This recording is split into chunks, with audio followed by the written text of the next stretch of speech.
Shalom. Mark సువార్త 11వ అధ్యాయం 24వ వచనంలో దేవుడు ఒక మాట సెలవిచ్చారు చూడండి.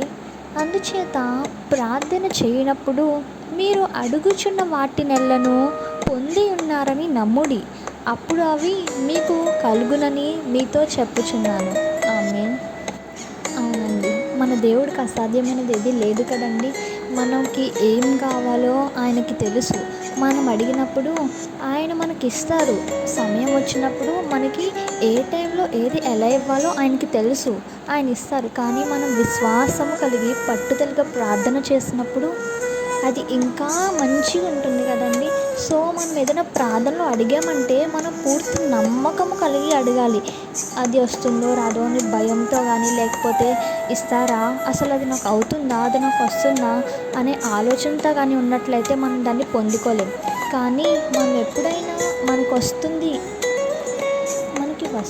అని ఎప్పుడైతే గట్టిగా నమ్ముతామో అది మనం డెఫినెట్గా పొందగలుగుతాం.